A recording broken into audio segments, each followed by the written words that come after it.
आदिवासियों का समृद्ध इतिहास, इनकी परंपरा, संस्कृति, रीति रिवाज, तीज त्योहार और विधि विधान बेहद अलग हैं, बेहद रोचक हैं, बेहद दिलचस्प हैं।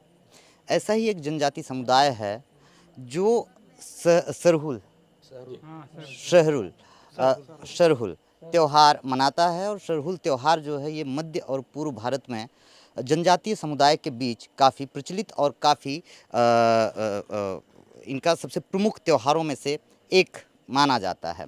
बस्तर के बीजापुर ज़िले में उरांव जनजाति के बेहद कम सदस्य हैं, बावजूद इसके ये सरहुल त्यौहार मना रहे हैं। और सरहुल त्यौहार का सीधा संबंध ये प्रकृति से है और आदिवासी समुदाय जो है ये प्रकृति के साधक रहे हैं, प्रकृति के पूजक रहे हैं। सरहुल त्यौहार क्या है मेरे अधिकांश दर्शक नहीं जान रहे हैं, चूँकि मैंने भी पहली बार सरहुल त्यौहार नाम सुना है, इस वजह से मैं सरहुल और शहरुल में थोड़ा सा कंफ्यूज हो गया था। तो सरहुल त्यौहार जो है वो क्या है और प्रकृति से इसका कैसे सीधा संबंध है, आदिवासियों के जीवन में या आदिवासी संस्कृति में इसका कितना महत्व है, चर्चा करेंगे आज के इस रिपोर्ट में। नमस्कार, मैं मुकेश चंद्राकर हूं और आप बस्तर जंक्शन देखना शुरू कर चुके हैं। बस्तर जंक्शन में आज बस्तर के आदिवासियों के, बस्तर के नहीं आदिवासियों के उस त्यौहार का जिक्र हो रहा है जो बेहद प्रमुख त्योहारों में से एक माना जाता है, उस पर चर्चा करेंगे। सरहुल त्यौहार क्या है दादा? हमारे साथ कमलेश पैकरा जी हैं, आप इस वक्त सर्ववादी समाज के अध्यक्ष भी हैं, जिलाध्यक्ष? नहीं, जिलाध्यक्ष मैं सचिव हूँ। सचिव हैं, हाँ, पहले हुआ करते थे, सचिव हैं जी, कार्यकारी अध्यक्ष रहा हूँ। तो कमलेश दादा, ये सरहुल त्यौहार है क्या और इसे क्यों मनाया जाता है, इसकी क्या विशेषता है? दरअसल सरहुल जो त्यौहार है वो सरहुल एक तरह से नृत्य का कार्यक्रम होता है शाम के समय में। सरना पूजा के बाद नृत्य का सरना कार्यक्रम। पूजा क्या है ये भी जानना चाहेंगे। और एक्चुअल में क्या सरहुल है, को सरहुल क्यों बुलाया जाता है ये भी जानना चाहेंगे विस्तार से। एक्चुअल में क्या है कि जी जी जी, बताइए बताइए हाँ, बताइए। एक्चुअल में क्या है कि जो मध्य पूर्व जो भारत है, खास तौर पर कलकत्ता से लेकर के आसाम से लेकर के, मतलब पश्चिम बंगाल से लेकर के आसाम, झारखंड, छत्तीसगढ़ का कुछ इलाका, उड़ीसा का कुछ इलाका, ये सारे इन इलाकों में जो जनजातियां बसती हैं उनके लिए पहला जो त्यौहार है, खास तौर पर प्रकृति से जुड़ा हुआ पहला त्यौहार है, वो सरहुल कहलाता है।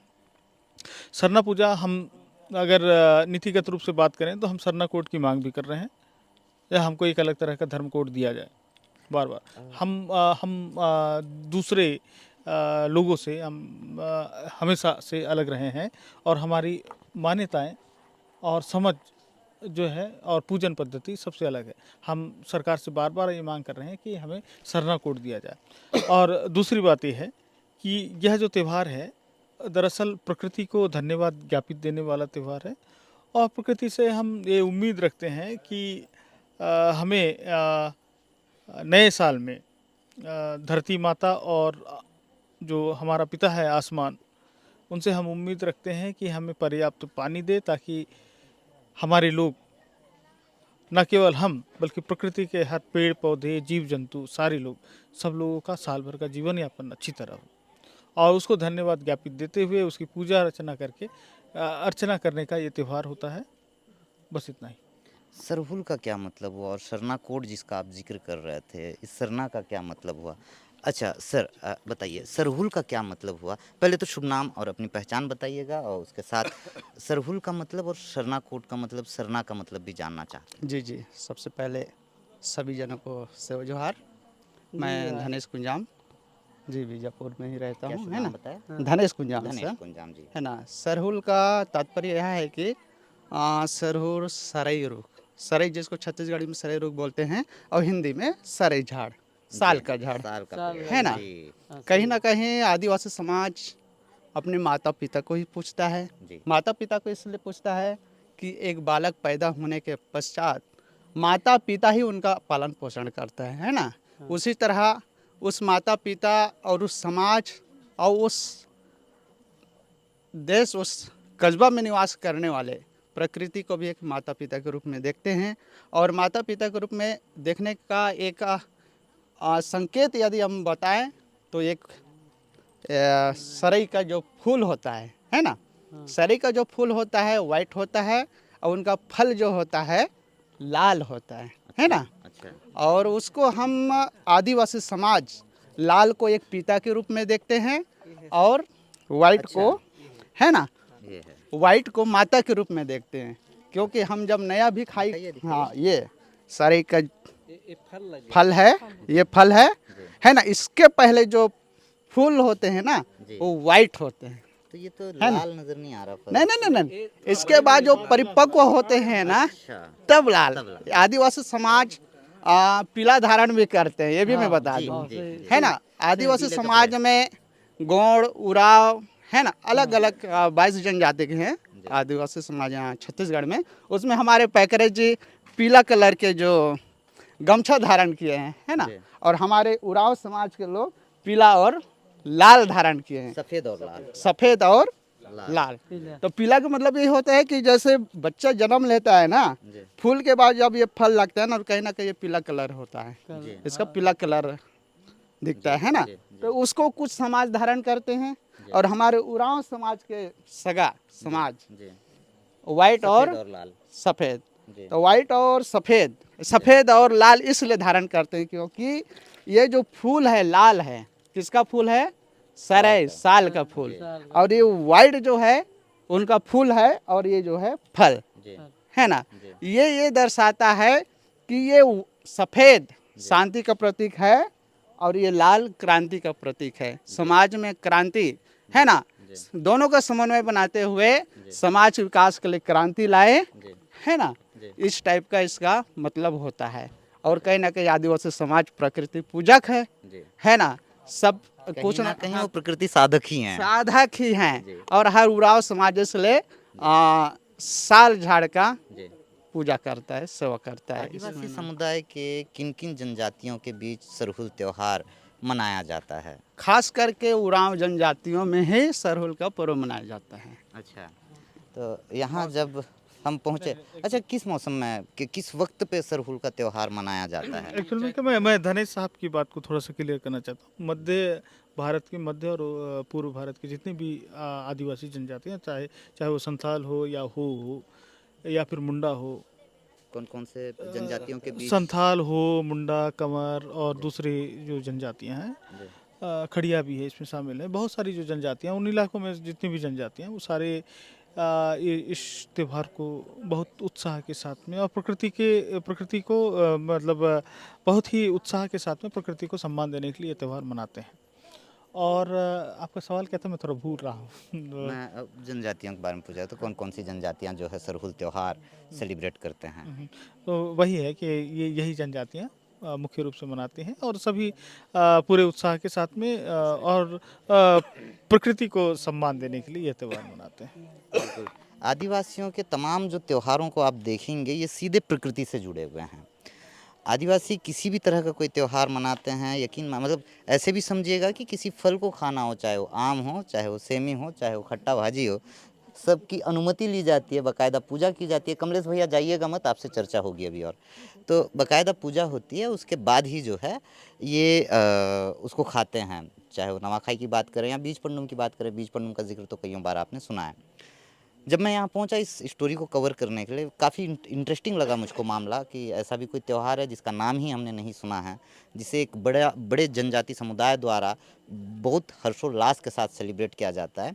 मगर बीजापुर या बस्तर के इलाके में इन जनजाति समुदायों की जो संख्या है, सदस्यों की संख्या, वो बेहद कम है। तो जो हैं उन्हीं से हम चर्चा करते हैं। सीमित साधनों, सीमित संसाधनों के साथ कम सदस्यों के बीच आप इस त्यौहार को सेलिब्रेट कर रहे हैं। कब से बीजापुर में आप बसे हुए हैं और कब से जो है इसकी शुरुआत हुई है? तो 1995 से मैं यहाँ निवासरत हूँ बीजापुर में। उस समय बहुत कम अवस्था में रहा और बहुत दिन तक चुपचाप ऐसे ही रहे और धीरे धीरे सोच में आया कि कहीं ना कहीं जो मेरे परिवार जो हैं यहाँ जितने भी हैं, उसी परिवारों के बीच में क्यों ना इस प्रकार से कार्यक्रम किया जाए, ताकि हमारे आदिकाल से चलती आ रही है इस प्रकार से जो कार्यक्रम है वह संचालित होते रहे। तो इसी उद्देश्य से, चाहे 10 हैं 12 हैं, ये संख्या के पीछे हम नहीं चले और अपने जुनून को बनाए रखने के लिए हमने ये कार्यक्रम, कर्मा और सरहुल, ये दोनों कार्यक्रम को पल्वित करना चालू कर दिए और आज एक एक करते धीरे धीरे जितने भी हमारे भाई लोग हैं सभी जुड़ते गए और सबका सहभागिता है कि आज कम होने के बावजूद भी जुनून में कम नहीं होता है।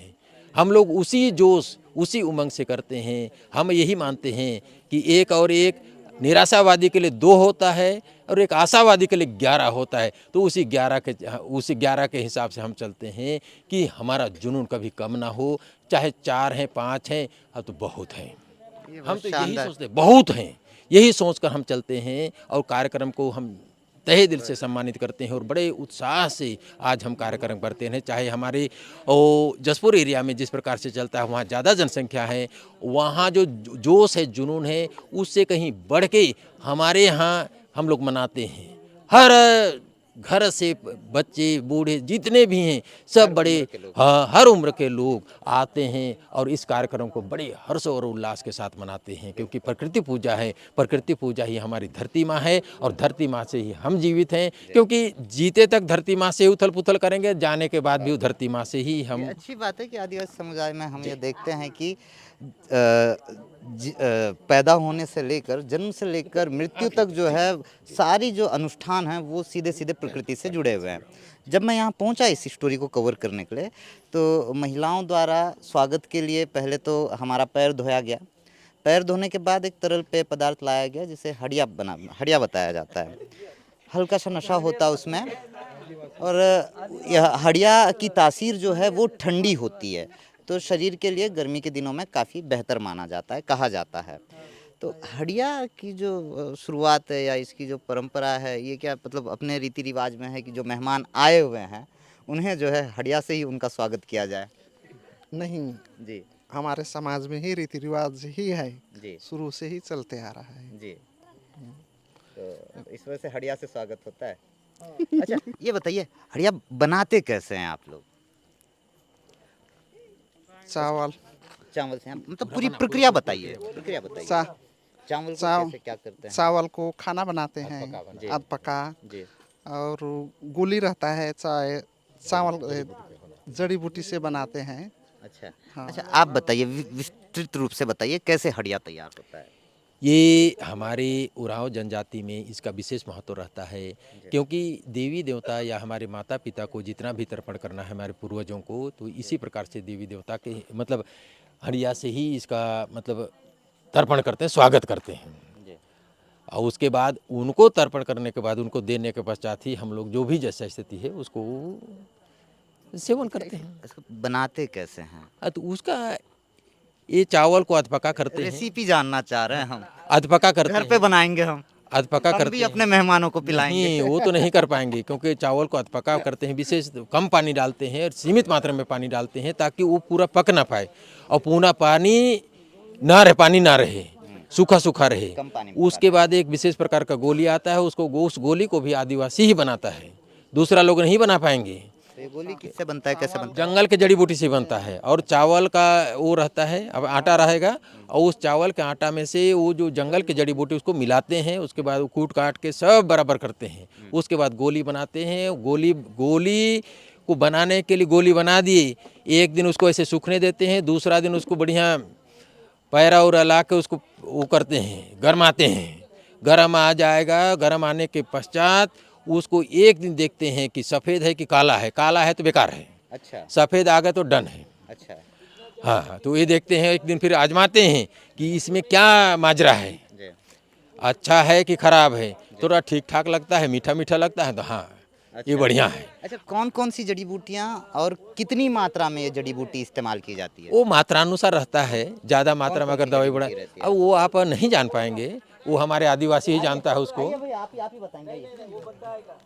आदिवासी ही जानता है उसको कितना मात्रा में बनाना है, क्या करना है। तो आदिवासी महिलाएं बहुत अच्छी तरह से जानती हैं उसको। हम पुरुष लोग खोद खाद के लाने का काम हमारा रहता है, मात्रा मिलाने का काम महिलाओं का रहता है। अब बताइए जिस जड़ी बूटी का इस्तेमाल करते हैं उस जड़ी बूटी का नाम नाम में श्याम जानते हैं क्या आप? नहीं आप बताइए, आप जानते हैं क्या? आप ही बनाती हैं? नहीं, मैं नहीं जानता। देखिए तो अच्छा जी दादा, रेसिपी को मत अच्छा रेसिपी पे ना जाएं। हाँ हाँ, उस पर ठीक मत है, जाइए। ओके, ये है नहीं, कि ठीक है। ये बताते हैं कि 28 तरह की जड़ी बूटियों का इस्तेमाल होता है। अच्छा हाँ। 28 तरह की? 28 तरह की जड़ी बूटियों को उसमें मिलाया जाता है जी। और जिसके बाद रानू जो गोली है उसको तैयार किया गोली को जाता है। रानू बोलते हैं? हाँ, उसको, और वो मार्केट में अवेलेबल है और बहुत सस्ते दर में उपलब्ध है। नहीं, क्या वो ऑर्गेनिक होता है मार्केट में जो अवेलेबल है? अरे भाई, जड़ी बूटियाँ ऑर्गेनिक ही हैं भैया, नहीं उसमें नहीं, कौन ठीक है, कई बार चीजें मार्केट में जो हम खरीदते हैं नहीं उसमें नहीं, मिलावट मतलब तो होता है नहीं ना? वैसा नहीं। वो आपको जो है हमारे जो लोग हैं अभी उतने आधुनिक नहीं हो पाए हैं हाँ। कि वो फ्लिपकार्ट पर बेच सकें, अमेजन पर ना बेच सकें। मतलब इतना आधुनिक नहीं हुए, लेकिन आने वाला समय शायद उसको हम लोग सोचते हैं उसमें ये मिलावट हाँ, हो। नहीं नहीं, आने वाले समय में इन सब की मार्केटिंग होनी चाहिए। होनी चाहिए, बिल्कुल हाँ, और होनी व्यावसायिक चाहिए। रूप से उसके जो है चूंकि नशीला चीज़ है और इसको हम लोग प्रोत्साहित करने के पक्ष में कभी नहीं रहे वैसे हैं। बाकी इसकी तासीर तो ठंडी होती है। ना, तासीर ठंडी है भले, लेकिन है नशीला। और जिस तरह से हमारा युवा वर्ग नशे के प्रति उसका जो रुझान बढ़ रहा है, उन सबको देखते हुए हमारी ये समझ है कि इसको जितना इसका कम से कम इस्तेमाल हो, इस बात के लिए इस बात के लिए हम लोग लगातार कोशिशें कर रहे हैं। और ये चूँकि पुरातन काल से सारी चीज़ें चल रही हैं, तो इन चीज़ों को किस तरह से कम किया जाए, इस बात के लिए लगातार सामाजिक बैठकों में हम समीक्षा करते हैं और कम करने की कोशिशें करते रहते हैं। बिल्कुल। तो रसूल त्योहार मना रहा जनजाति एक समुदाय है। रसूल त्योहार की विशेषता हमने आपको बता दी। रसूल त्योहार किस तरह से सीधे प्रकृति से सरहुल, माफ़ी चाहूँगा, मैं बार बार ध्यान से उतर जा रहा, अब नहीं बोलूँगा। सरहुल त्योहार जो है ये इसका कितना महत्व है आदिवासी समुदाय में, और ये किस तरह से प्रकृति से सीधे संबंध रखता है, आदिवासी समुदाय के लिए कितना महत्वपूर्ण त्यौहार है, इस पे चर्चा हुई है हमारी। अब चूंकि इस त्यौहार का नाम पहली बार हम सुने तो मुझको लगा कि बिल्कुल नयापन है इस त्यौहार में, क्यों ना मेरे दर्शकों को भी आदिवासी संस्कृति, आदिवासी समुदाय के इस त्यौहार के बारे में जानकारी दी जाए, जिसका संबंध सीधे प्रकृति से है, जहाँ पे ये ज़मीन और आसमान की पूजा करते हैं। आदिवासी समुदाय ज़मीन को अपनी माँ और आसमान को अपना पिता कहता है। तो मुझको लगा कि इस तरह की जानकारी भी बस्तर जंक्शन के दर्शकों तक पहुंचाई जानी चाहिए, और मुझको ये लगता है कि आपको ये जानकारी संभवतः पसंद आई हो। यदि पसंद आई हो तो इसे साझा ज़रूर कीजिएगा और अन्य लोगों को भी ये बताइएगा कि सरहुल त्यौहार क्या है और आदिवासी समुदाय में इसका कितना महत्व है। इसके साथ अगर आप हमारे चैनल पे नए हैं तो सब्सक्राइब कर लीजिएगा। आगे बढ़ने से पहले आपको जो है इस कम्युनिटी का एक गाना भी सुना दिए जाते हैं, सुन लीजिएगा। अम्मा गुनगुना रही हैं।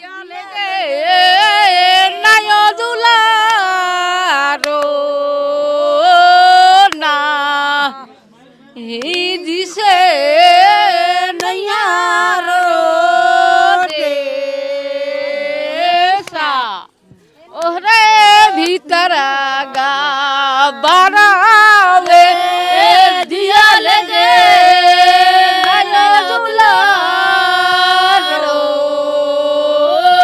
ना हिंद से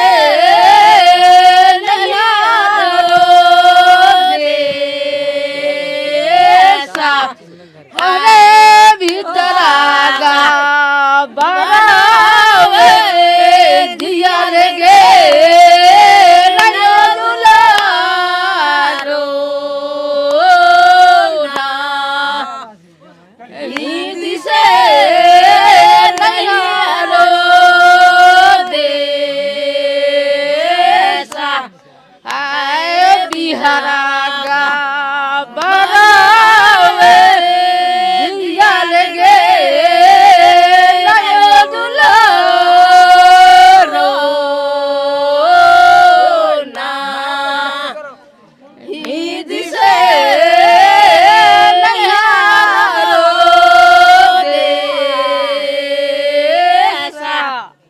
बहुत बढ़िया। तो बहुत धन्यवाद आप सभी का, अम्मा लोग, है ना। तो ये सरहुल त्यौहार में आई हुई महिलाएं हैं जो उरांव जनजाति से हैं, और ये उरांव भाषा ही था अम्मा?